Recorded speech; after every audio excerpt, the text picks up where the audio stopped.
Hello everyone, welcome to my channel. Let's start. So today we are here with a new video and today we are going to start our new topic and the name of the topic is post-active phase of teaching.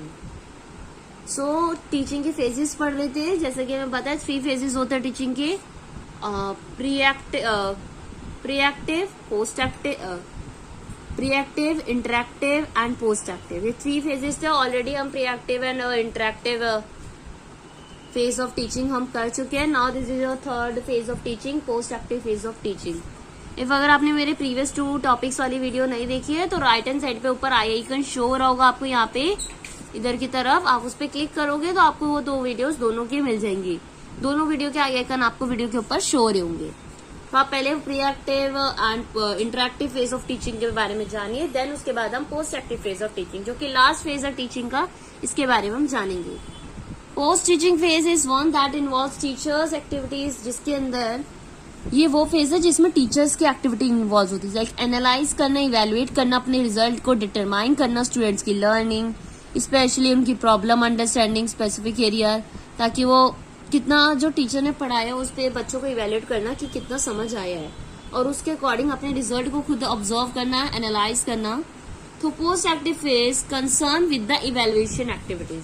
Basically ये जो phase होता है किस चीज पे किस चीज से कंसर्न होता है, इवेल्युएशन एक्टिविटीज से कंसर्न होते हैं.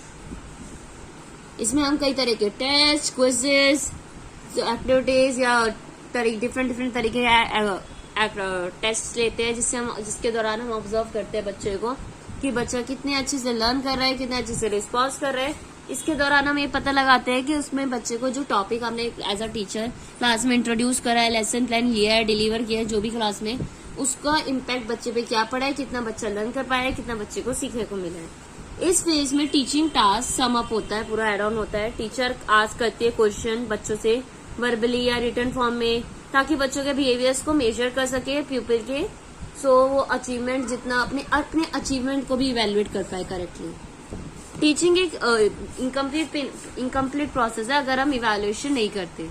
इवेल्युएशन भी काफी जरूरी है. अगर हम इवेल्युएशन नहीं करेंगे तो हमें पता नहीं चलेगा कि हमारा जो भी लेसन प्लान हमने डिलीवर करा है क्लास में वो कितना इफेक्टिव है, क्या जो हमारा मेन ऑब्जेक्टिव था, जो मेन हमारा गोल था, वो अचीव हो पाया या नहीं हो पाया. इस फेज में जैसा कि मैंने बताया, without evaluation teaching is an incomplete process. तो इसमें डिफाइन करते हैं हम एग्जैक्ट डायमेंशंस जो होते हैं चेंजेस के टीचिंग में, उसको देखते हैं, सिलेक्ट करते हैं, फिर अप्रोप्रिएट स्ट्रैटेजीज, टेस्टिंग डिवाइस, जिसको हेल्प से हम बच्चों को टेस्ट करते हैं, चेंज करते हैं स्ट्रैटेजीज को, एविडेंस को जो गैदर करते हैं, ताकि हम बच्चों में वो चीज इम्प्रूव कर पाए. अगर बच्चे कोई भी एक स्टूडेंट आपकी क्लास को कोई प्रॉब्लम फेस कर रहा है उस सब्जेक्ट में, उस पर्टिकुलर टॉपिक में, तो आप उसमें कुछ डिफरेंट चेंजेस लाएंगे, स्ट्रैटेजीज यूज करोगे ताकि बच्चा अच्छे से समझ पाए. डिफाइन करो एग्जैक्ट डायमेंशंस. सो जो टीचर चेंजेस करती है अपनी टीचिंग में ताकि बच्चे के बिहेवियर एंड जो रिजल्ट वो चाहती है उसको अचीव कर सके. For this teacher compare the actual behaviour changes in the student with their expected behaviour changes. Like teacher चाहती है एक्सपेक्टेड बिहेवियर कि बच्चे को ये चीजें समझ में आ जाए, इतना बच्चा अपने आप से कर पाए, चाहे वो मैथ्स का हो, किसी सब्जेक्ट का हो, कि आंसर दे पाए. लाइक अगर आप कोई लेसन पढ़ा रहे हो, स्टोरी पढ़ा रहे हो, तो आपका क्या मेन मोटिव होता है कि बच्चे उससे रिलेटेड क्वेश्चन के आंसर दे पाए, है ना. इफ अगर बच्चा नहीं दे पा रहा, इट मीन्स उसने कहीं ना कहीं स्टोरी ढंग से नहीं सुनी या वो काफी अटेंटिव नहीं था स्टोरी के दौरान. क्या प्रॉब्लम थी कि जो वो ये नहीं दे पा रहा.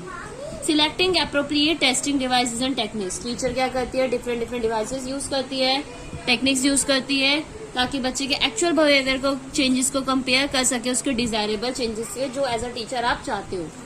Changing the strategies in terms of evidence gather means जो बच्चों के बिहेवियर को आपने ऑब्जर्व करा, इवैल्यूएट करा, उसके भी आप क्या करोगे, कुछ स्ट्रैटेजीज चेंज करोगे एंड एविडेंस जो तरीका है आपका चेक करने का उसको चेंज करोगे.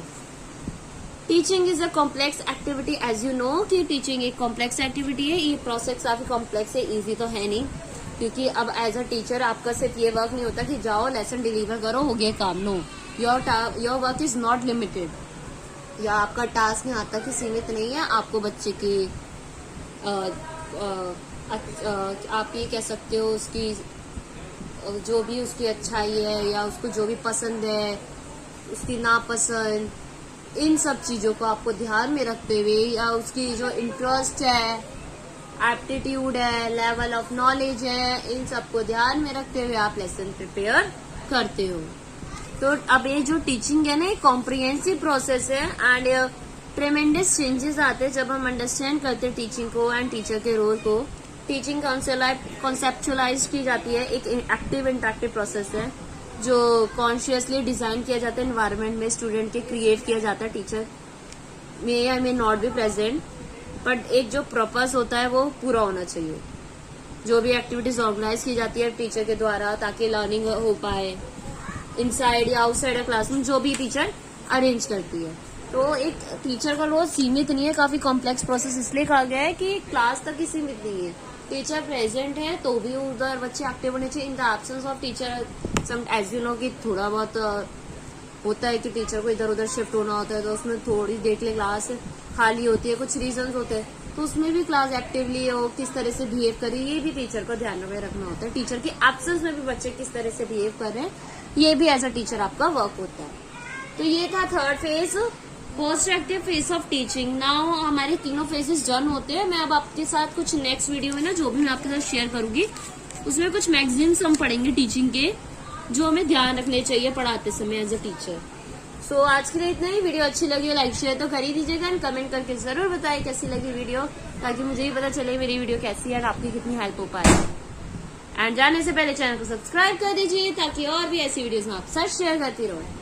So thank you so much everyone for watching my video and don't forget to subscribe my channel.